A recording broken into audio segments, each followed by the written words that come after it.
I don't know if you saw the piece we brought you last week, but I ended with a little tease telling you that this week I wanted to tell you the most amazing act of faith that I've ever heard about. And that is exactly what we're going to try to do today, but I want to tell you something up front. This is not a supernatural story. In fact, it is very human, but in my opinion, that's exactly what makes it so exceptional. And so we want to take you to New Beginnings Christian Church here in Wilmington. My friend, Pastor Rob Campbell, loves telling this story. In fact, it's never really out of reach. It's kind of always over his shoulders, framed on the wall. But it really takes place across town at a barbecue restaurant. One day I talked with my wife and we wanted to just take them out for lunch after service. Somewhere between the chicken, the brisket, and the mac and cheese, the newest member of his church told Pastor Campbell that he had fallen on hard times. In fact, there was an electrical bill that he wouldn't be able to pay, and the fear was that the lights would be turned off. The pastor promised that the church would help. And then they all left. We don't know where they were parked, but for the sake of argument, let's say it happened right around here. That's when the man who couldn't pay his bills, opened up his car door and pulled out an envelope. Pastor Campbell picks up the story from there. He stopped me in the parking lot and said, listen, God said this is the place I'm supposed to be.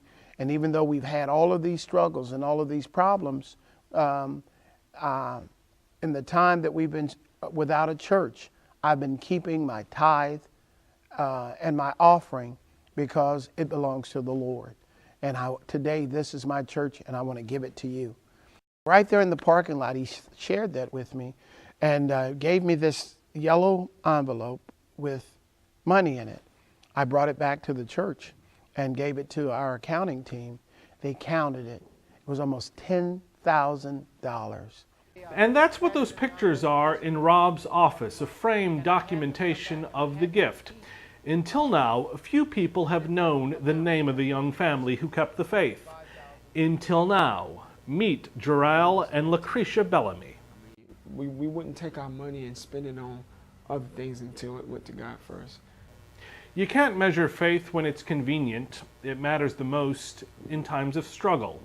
The Bellamys remember those days when there was no way to buy the kids new shoes, when the car needed repair, and there was that one day when they had to turn to a jar full of coins, even though they had an envelope full of cash. I recall times of not having food, knowing that, you got these thousands and thousands of dollars, but you say to yourself, I got 5 kids, and, Lord, how I want to be faithful to you, but, my family needs this.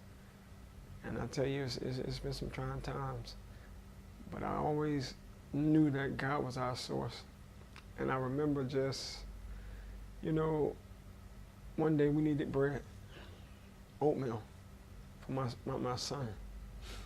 And I took a coin jar with coins instead of the money. And I walked through the store and I changed out the coins to get the bread and the oatmeal that I needed. And I just said, Lord, it's because of you. And I remember God sending me somebody in the midst of us going through, helping us with groceries and food. No matter how much we were going through, he always provided. He always provided. And it wasn't easy. It wasn't easy. Tithing remains one of the biggest challenges for a lot of us. Come on, admit it. There's been occasions when you let the collection plate pass by. And so it's so hard for us to imagine how someone could hold on to God's money when their needs were so overwhelming. I frankly don't understand it, and neither does my friend.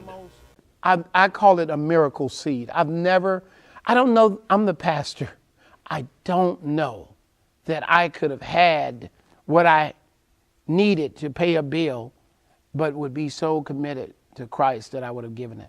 I don't know if I'd like to think I would have, but I have a feeling that I may not have made, I wouldn't have passed the test.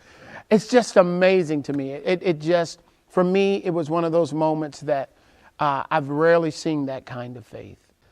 And of course, we've rarely seen that kind of faith as well. You just heard my friend Pastor Campbell say that he doesn't know if he would pass the test. Well, let me tell you, personally, I know I would have failed. My envelope would have been filled with bunch of scrap pieces of papers and IOUs. Sorry, God, had to take $20 out for gas. I'll catch you later in the envelope.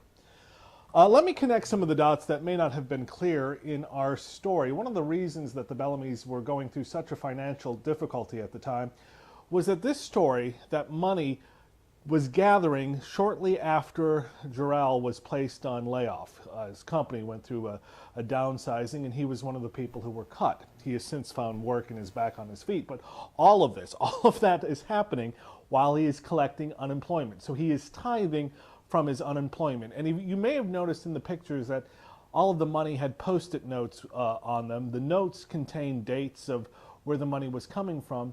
And a lot of the money, no, not a lot of the money, but some of the money was coming from the Bellamy children. They were actually tithing on their allowance.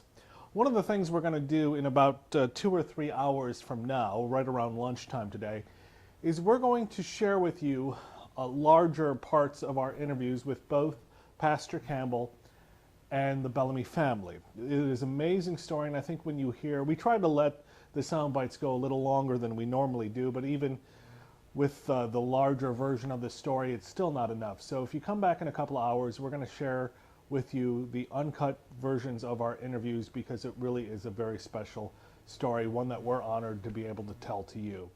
Next week, we're going to have a special tribute to mothers on Mother's Day week. So we'll hope you come back from that. I'm Doug Wahl in North Carolina. We hope you'll share this video with friends, and may God bless you.